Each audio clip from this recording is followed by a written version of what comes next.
Funding for Art Loft was made possible by Friends of Art.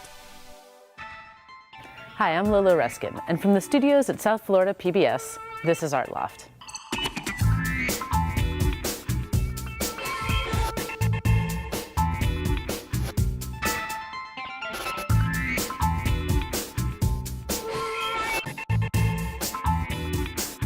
Hi, I'm Lolo Reskin, a lifelong music scene organizer in Miami. I'm so excited to join the creative team hosting this season of Art Loft. In this episode, we explore what makes certain cities especially artistic. Why and how do certain cities get such an artsy reputation? First up, we celebrate 15 years of Art Basel Miami Beach. Join us as we learn more about the fair's history in the Magic City, its impact on the arts community, and how Miami is becoming a 21st century art city.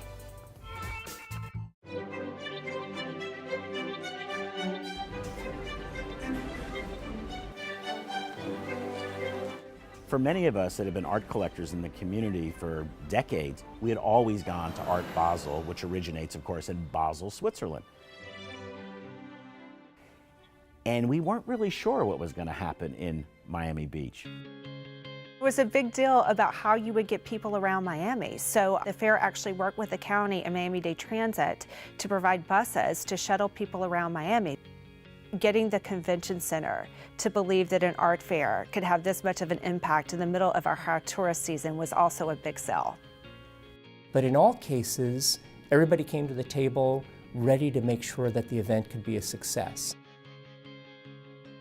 But when Art Basel arrived, it put a very bright light on our community. It was the local community who was so supportive of having the show come here. That was a big factor in choosing to hold the show in Miami Beach. What we found out is that America was starving for a great art fair. It just exploded immediately. It was fabulous.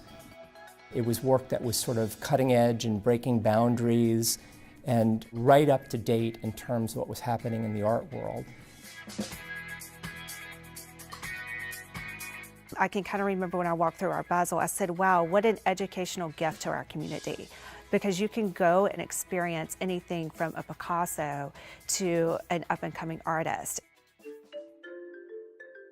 People that came to Art Basel got introduced to the entire community, to the exotic mystery of being in Miami and all of the wonderful things that were beginning to evolve here.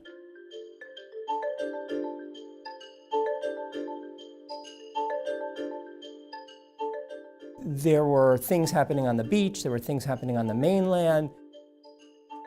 The brilliance of the Art Basel organizers was that instead of creating a fair that was insular and that just captured people in the convention center and didn't let them go, they made it a Miami experience.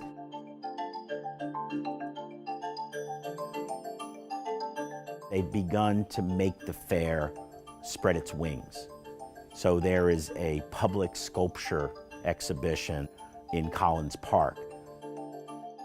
There's also a film program that shows up on the outside of the New World Symphony building on what they call the sound wall.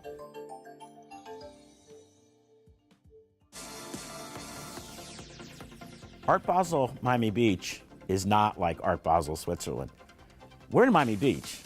This is the 305. We know how to party here. And yes, there are parties, and there are lots of parties. About 70,000 people or more that descend on Miami during that time, and it's only a week, so there's a huge frenzy to get out and, catch all kinds of things that are happening. The energy is really a whole other level every December. It's unbelievable.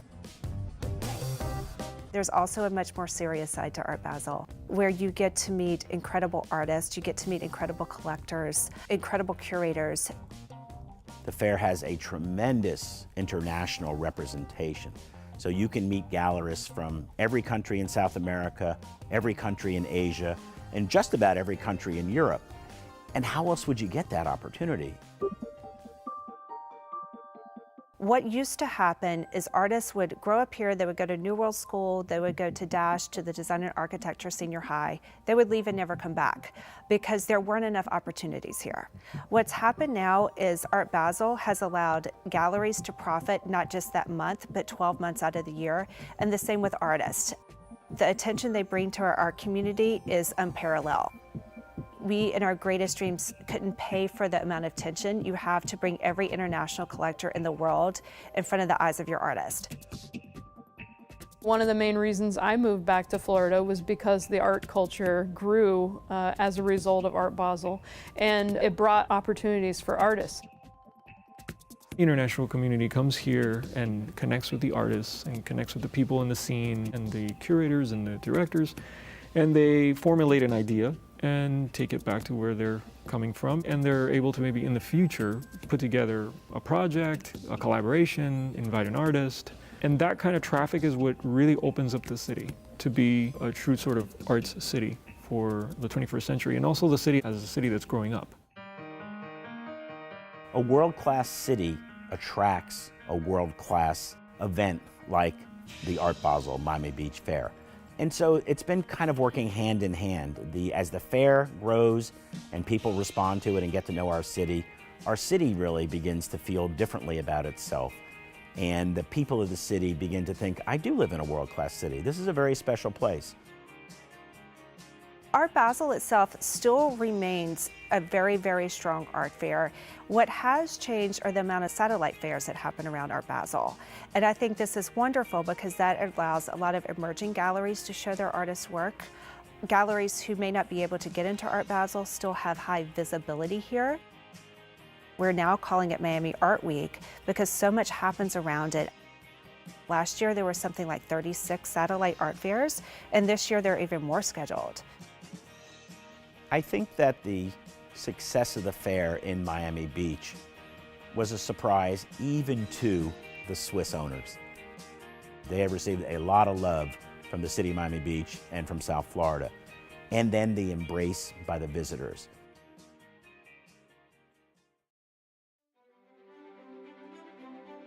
We're very proud to be celebrating the 15th anniversary of the show in Miami Beach.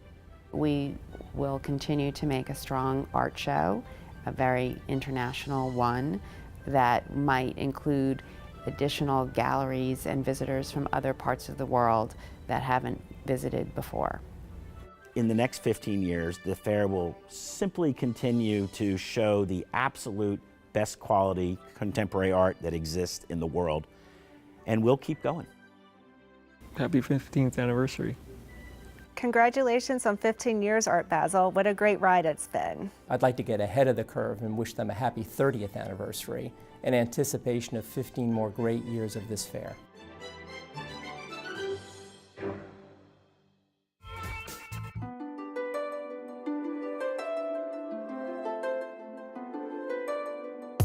Coming up on Art Loft. I'm a city boy.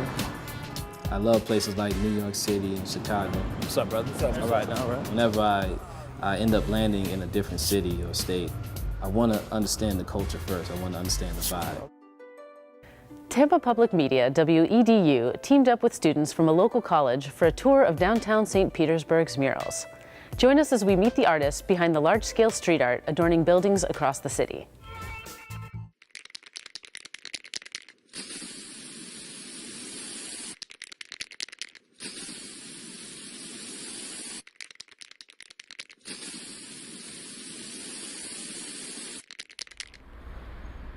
Anyone who passes by an urban cityscape has observed the colorful, provocative, illegal eyesore that is graffiti.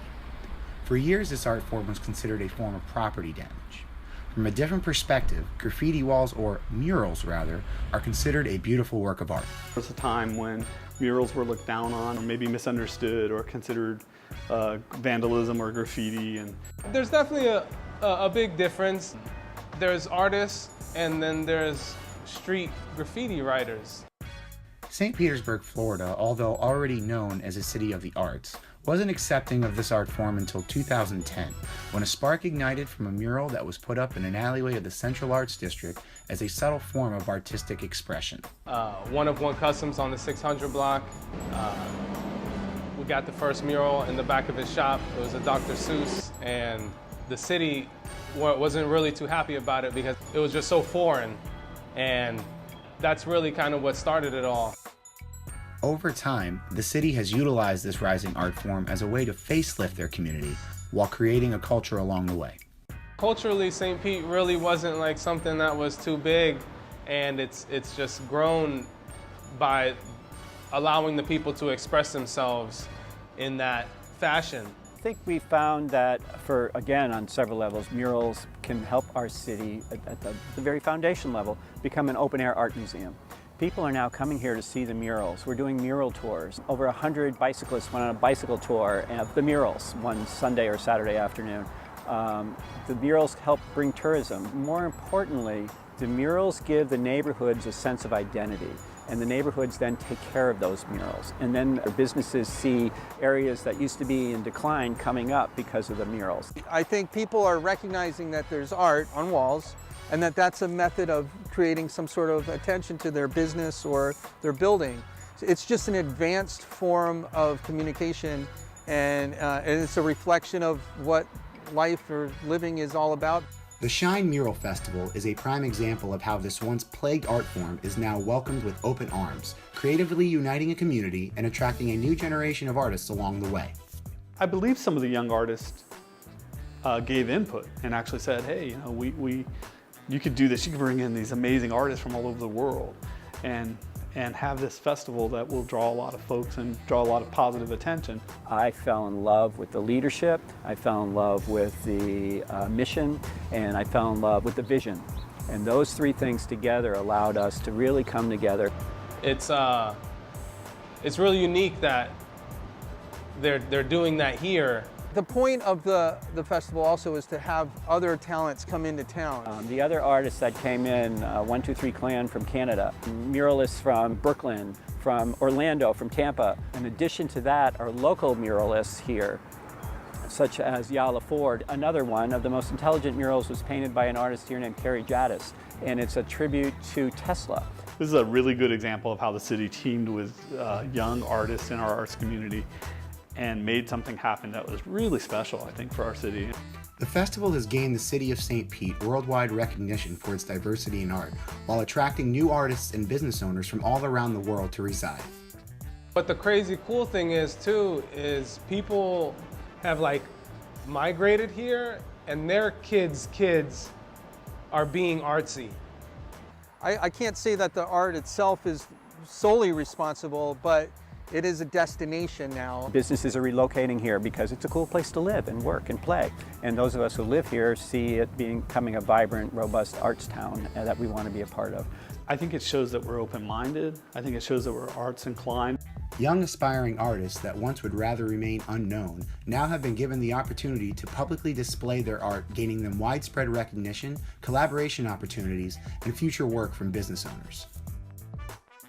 The Shine Festival has opened up a lot of doors for not only me, but multiple artists around the city.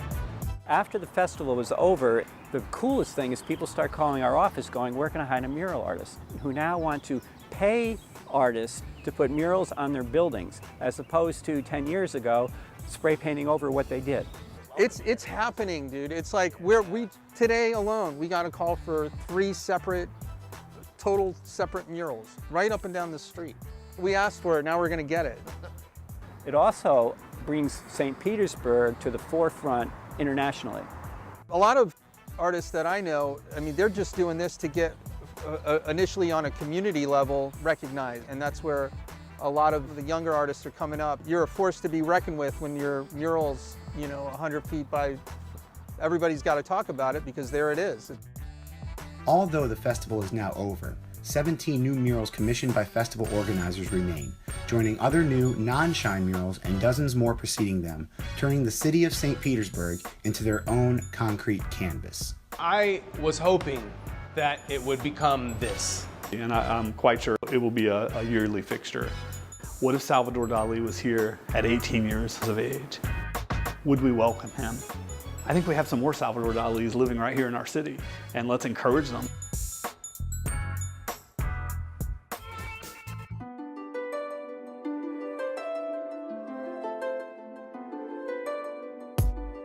Coming up on Art Loft. There was always this stigma about Phoenix that had no culture.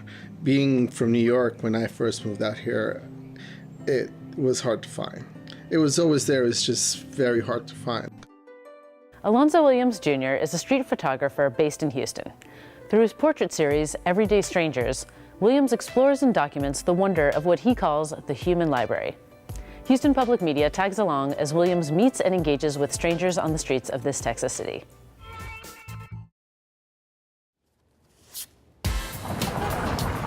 I'm a city boy. I love places like New York City and Chicago. What's up, brother? What's up? All right, now, all right. Whenever I end up landing in a different city or state, I want to understand the culture first. I want to understand the vibe. All right, young lady. All right. Houston's culture is fascinating to me. Like, Main Street in particular is really my most favorite place because of the metro rails. People are constantly moving. Bro, you mind if I get a picture of you real quick, man? Yeah. That's what I'm talking about, man. Normal street photographers, they're considered to be the fly on the wall. What's up, bro? They like to be, low key. They don't want people to know that they're taking pictures of them. I wanted to kind of take that extra step and actually approach people and ask them if I could take their picture. Oh man, we'll bring you to Houston. Hey man, behave yourself out there, man. Do you mind if I get a picture of you too?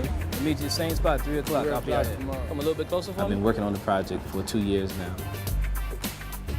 Everyday Strangers, the whole concept behind it is meeting people who you never met before, complete strangers, making a connection with them, learning something about them, and taking their picture.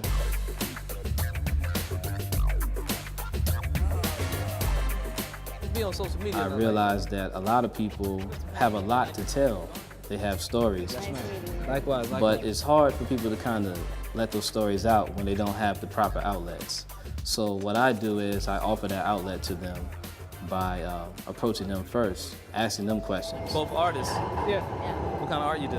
I do like paintings. Ah, nice. I met this guy. His name is C's. C's is an amazing artist. Was saying that one of the main things that people told me was a waste of time was art.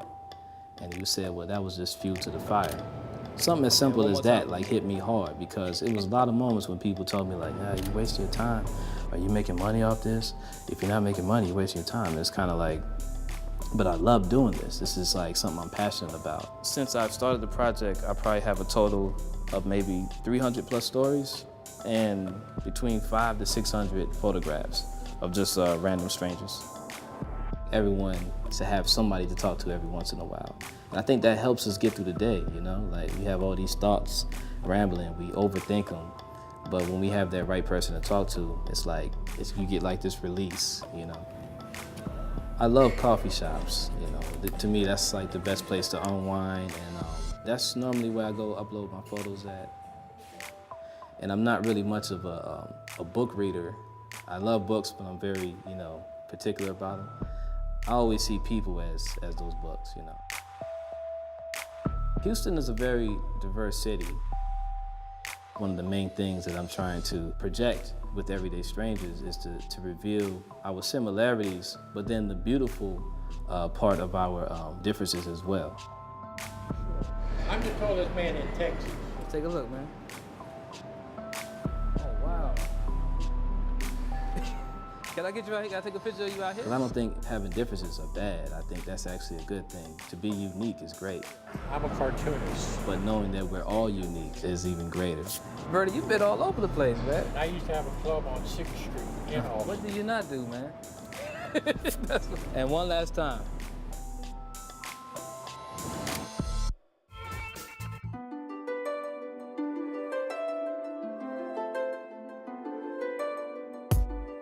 Next week on Art Loft. So we started by saying that the piece is done when the paint stops moving, when we can turn it off and it's not going to change at all. The paint dries and kind of settles, and then there's some really interesting things that have come out of there.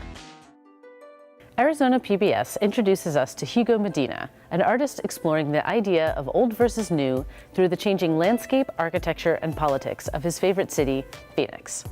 His love for the community and its people are the focal point of his new work entitled Home.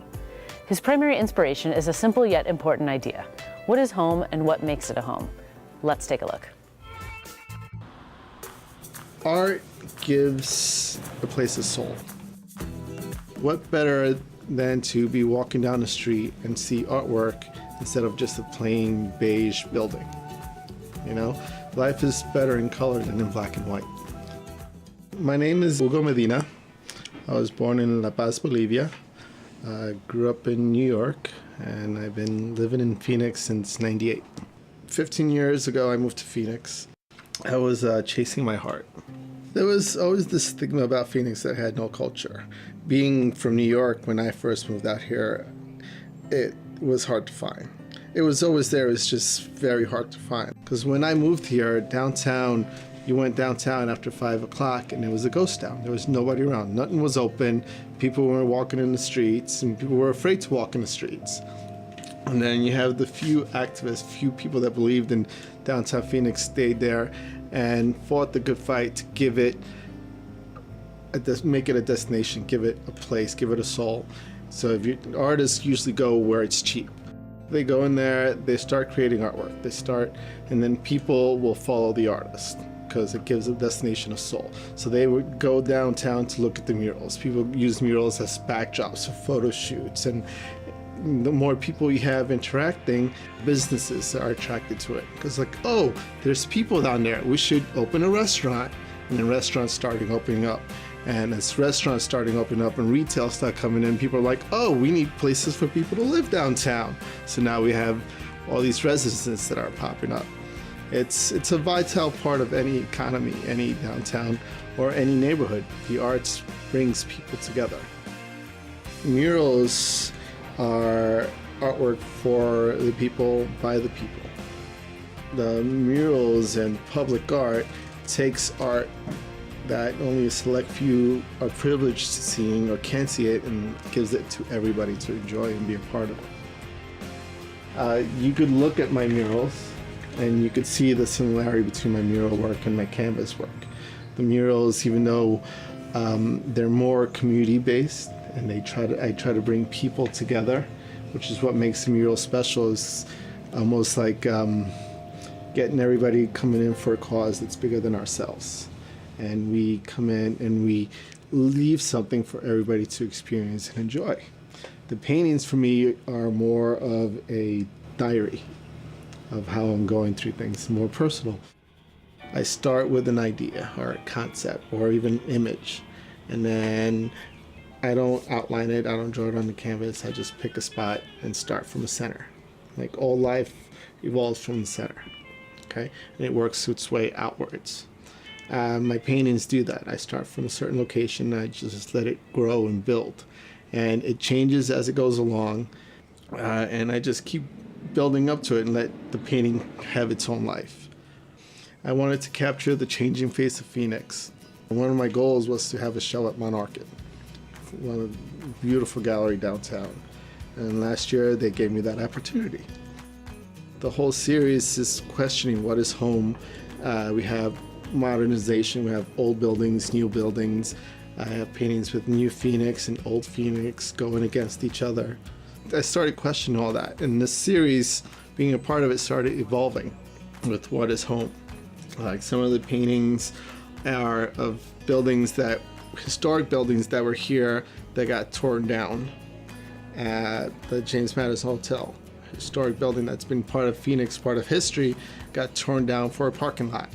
So that's one of those paintings questioning the evolution of Phoenix, the changing hands. A lot of the paintings are of buildings that have been here for years, way before me, and some are new places that are here. I have a painting of a little coffee shop that opened downtown Phoenix, Jobot, where I go there and everybody knows my name. Is that home? Because they're all familiar. So, and then I started a new painting that I was born in Bolivia, so that's my home or birthplace, and I'm combining Bolivia and Phoenix, and so it's playing with that theme. Culture in Phoenix has grown leaps and bounds in just the last 10 years, not even. Like, we have amazing museums that are finally coming into light. Before, you didn't know about it because nobody came downtown. Art moves people, it motivates them, it stirs emotions. So when you bring those elements into a neighborhood that doesn't have it, it gives it life. It's amazing to watch it happen. The culture evolves as the city evolves, and we grow. It took us a while, but we found out who we are, and now we're creating it. What I love about Phoenix is it's almost like an empty canvas. You know, we have all these young artists and architects and engineers and entrepreneurs that could come here and make their own city. And that's what we're creating together.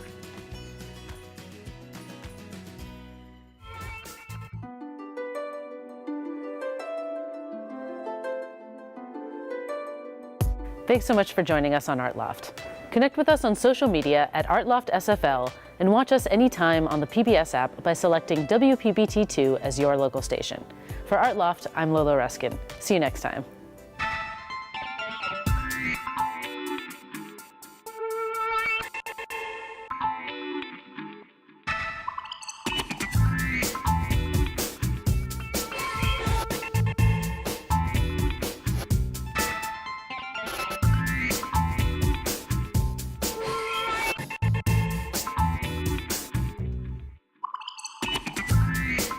Funding for Art Loft was made possible by Friends of Art.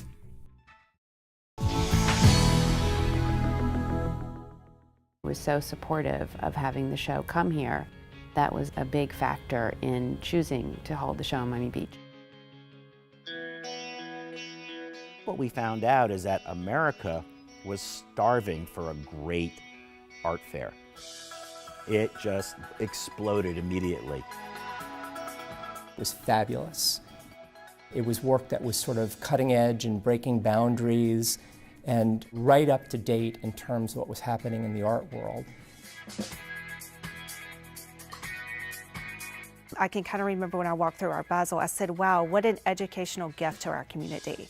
Because you can go and experience anything from a Picasso to an up-and-coming artist. People that came to Art Basel got introduced to the entire community, to the exotic mystery of being in Miami, and all of the wonderful things that were beginning to evolve here.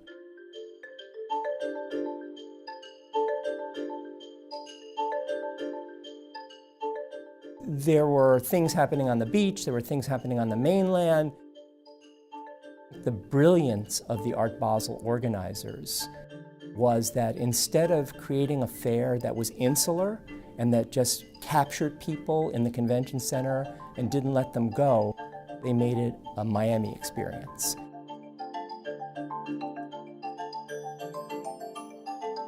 They've begun to make the fair spread its wings. So there is a public sculpture exhibition in Collins Park. There's also a film program that shows up on the outside of the New World Symphony building on what they call the sound wall.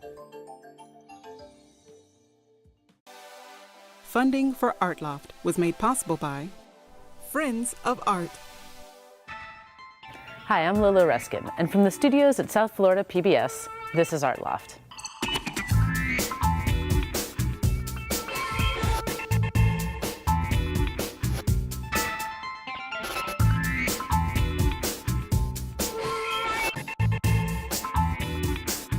Hi, I'm Lolo Reskin, a lifelong music scene organizer in Miami. I'm so excited to join the creative team hosting this season of Art Loft. In this episode, we explore what makes certain cities especially artistic. Why and how do certain cities get such an artsy reputation? First up, we celebrate 15 years of Art Basel Miami Beach. Join us as we learn more about the fair's history in the Magic City, its impact on the arts community, and how Miami is becoming a 21st century art city.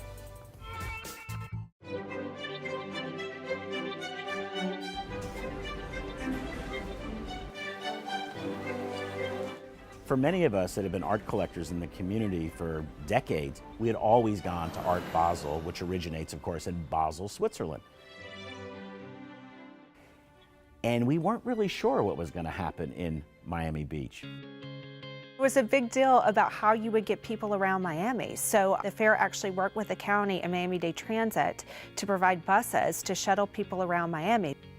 Getting the convention center to believe that an art fair could have this much of an impact in the middle of our high tourist season was also a big sell. But in all cases, everybody came to the table ready to make sure that the event could be a success. But when Art Basel arrived, it put a very bright light on our community. It was the local community who... Art Basel Miami Beach is not like Art Basel, Switzerland. We're in Miami Beach. This is the 305. We know how to party here. And yes, there are parties, and there are lots of parties. About 70,000 people or more that descend on Miami during that time, and it's only a week, so there's a huge frenzy to get out and, catch all kinds of things that are happening. The energy is really a whole other level every December. It's unbelievable. There's also a much more serious side to Art Basel, where you get to meet incredible artists, you get to meet incredible collectors, incredible curators. The fair has a tremendous international representation. So you can meet gallerists from every country in South America, every country in Asia,